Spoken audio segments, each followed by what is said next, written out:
Hello student, हम previous class में 60 MCQs already discuss कर चुके हैं। ये जो क्लास हम डिस्कस कर रहे हैं ये बिहार स्टाफ नर्स 2025 का क्वेश्चन पेपर है जो डिस्कस कर रहे हैं, उसकी ऑफिशियल आंसर की है। सो प्लीज़ आप हमारे क्लास में बने रहिए। यदि आपने हमारे चैनल को लाइक, सब्सक्राइब और शेयर नहीं किया है तो जाके कर दीजिए। बेल आइकन को दबा के रखिए ताकि आने वाली सभी क्लासेस की नोटिफिकेशन आपको मिलती रहे। तो चलिए डिस्कस करते हैं। नाउ नेक्स्ट क्वेश्चन, हॉलिडे सेगर फॉर्मूले के अनुसार 15 kg वजन वाले बच्चों के लिए अनुवक्षणीय तरल की कुल दैनिक आवश्यकता कितनी होती है। ठीक है, तो जिस बच्चे का वजन 15 kg है उस बच्चे को कितने यानी कि तरल पदार्थ की या पेयजल की आवश्यकता होती है, तो वो कितनी होगी 1250 ml, 1250 ml। अब ये फार्मूला भी याद रखना है क्योंकि हर एक फार्मूले अलग अलग है। तो ये यहाँ पे क्या पूछा है, हॉलिडे सेगर फार्मूले के अनुसार। Okay, now next question, MUAC माप का उपयोग बालकों में मुख्यतः किसके आकलन के लिए किया जाता है। किसके आकलन के लिए किया जाता है, तो वो किया जाता है तीव्र कुपोषण को मापने के लिए MUAC का उपयोग किया जाता है। ओके, नाउ नेक्स्ट क्वेश्चन, प्रसव लेबर के दौरान शिशु के बहिर्घूर्णन एक्सटर्नल रोटेशन को किस नाम से जाना जाता है। क्या बोलते हैं एक्सटर्नल रोटेशन को, रिस्टिट्यूशन। ओके, क्या बोलते हैं, रिस्टिट्यूशन। तो 8 स्टेजेस पढ़ी है ना लेबर की, उसी में रिस्टिट्यूशन भी आता है। ओके, नाउ नेक्स्ट क्वेश्चन, एक आपातकाल के वार्ड में एक संक्रमित व्यक्ति की लार की एक बूंद डोर नॉब पर गिर जाती है। नर्स डोर नॉब को स्पर्श कर लेती है और फिर वह संक्रमित हो जाती है। इस परिदृश्य में डोर नॉब किस प्रकार का कार्य करता है, तो क्या काम करता है, इसमें एक फोमाइट का काम करता है। ओके, देखो यहाँ डायरेक्ट इन्फेक्शन नहीं हो रहा है कि डायरेक्ट उसके मुंह से लार गिरी, इसको मिला, इसने टच कर ली, ऐसा नहीं है। यहाँ पे पहले गिरी कहाँ पे, उसके डायरेक्ट व्यक्ति के ऊपर नहीं गिरी है, पहले डोर नॉब के ऊपर गिरी है। डोर नॉब को नर्स ने छुआ, देन वो भी संक्रमित हो गई। ओके, तो ये किस टाइप का संक्रमण है, यही क्या कहलाएगा, जो डोर नॉब है वो क्या कहलाएगी, वो कहलाएगी fomites. Now next question, Samtani अंतःशिरा विलय का एक सामान्य उदाहरण कौन सा है, तो कौन सा है, तो वो है 0.9% सोडियम क्लोराइड। ओके, कितना है, 0.9% sodium chloride. Now next question, कालपूर्व प्रसव प्रीमेच्योर लेबर में टोकोलाइटिक औषधि का मुख्य लक्ष्य क्या है। देखिए, कई बार प्रीमेच्योर लेबर होता है तो हम उसमें टोकोलाइटिक एजेंट देते हैं या टोकोलाइटिक मेडिसिन देते हैं, तो उसका क्या लक्ष्य होता है या उसका क्या उद्देश्य होता है, तो उसका होता है to stop contraction and delay the delivery. Okay, संकुचन को रोकना और प्रसव में देरी करना।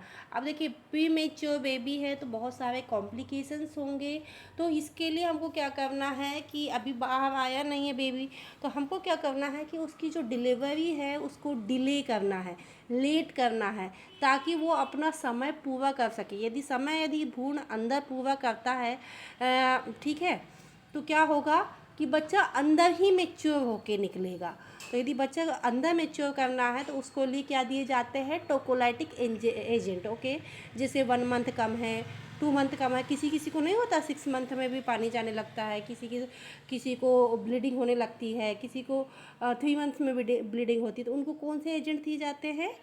टोकोलाइटिक एजेंट। और इनका काम क्या होता है? संकुचन को रोकना और प्रसव में देरी करना। Okay, now next question. एक नर्स एक मरीज से उसकी सहायता करने के इरादे से नहीं बल्कि उसके निजी मामलों के बारे में जानने की जिज्ञासा से जानकारी मांग रही है। यह चिकित्सीय संचार को में कौन सी बाधा उत्पन्न करता है?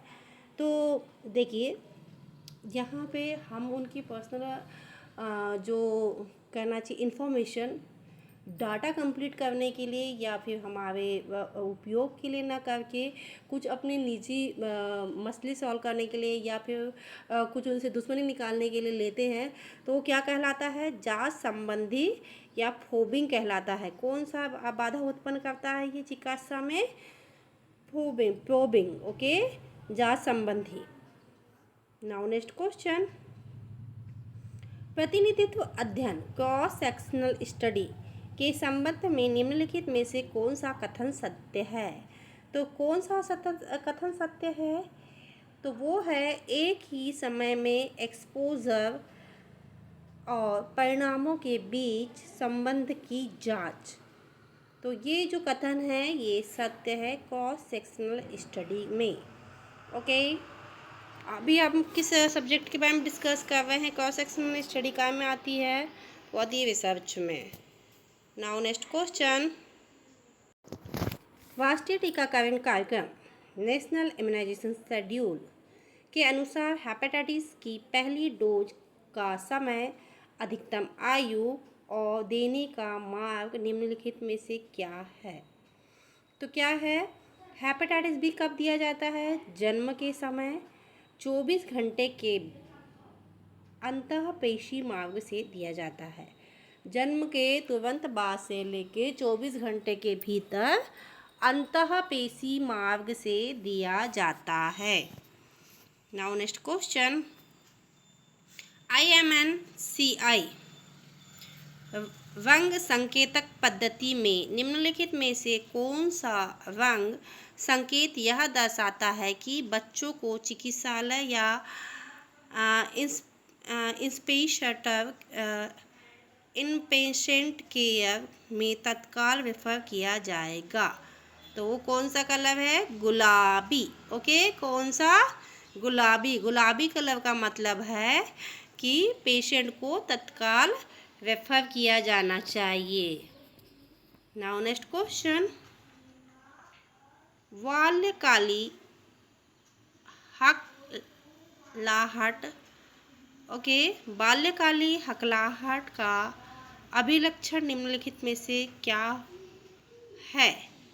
तो जो बचपन में जो हकलाहट होती है ना, उसमें उसका लक्षण क्या होगा? तो उसमें होगा ध्वनियों की पुनरावृत्ति। ओके, क्या है? जो हमारे कान में ध्वनियाँ होती है उनकी पुनरावृत्ति के कारण ये सब होता है। Now next question. Next question.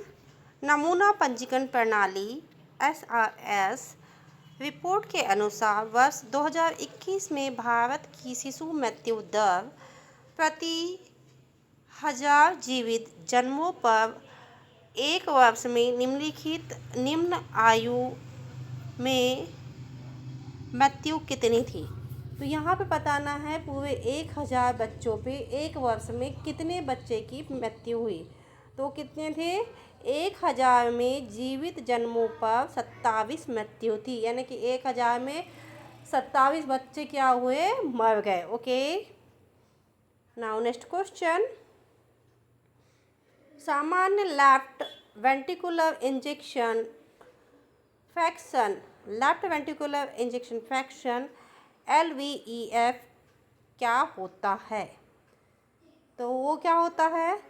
55% to 70% के बीच में, यानी 55% के से 70% के बीच में होता है।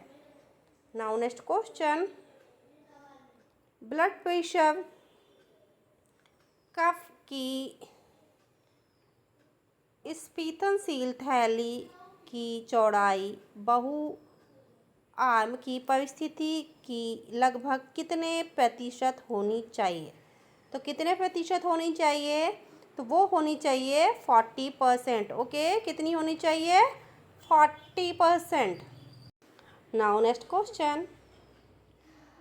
पेशेवरों को अपने काम में बिना किसी अनुचित बाहरी प्रभाव के उनके पेशेवर ज्ञान और विशेषज्ञ द्वारा निर्देशित डिसीजन लेने और जजमेंट करने की जो स्वाधीनता और स्वतंत्रता प्राप्त है उसे खालिस्तान के रूप में जाना जाता है।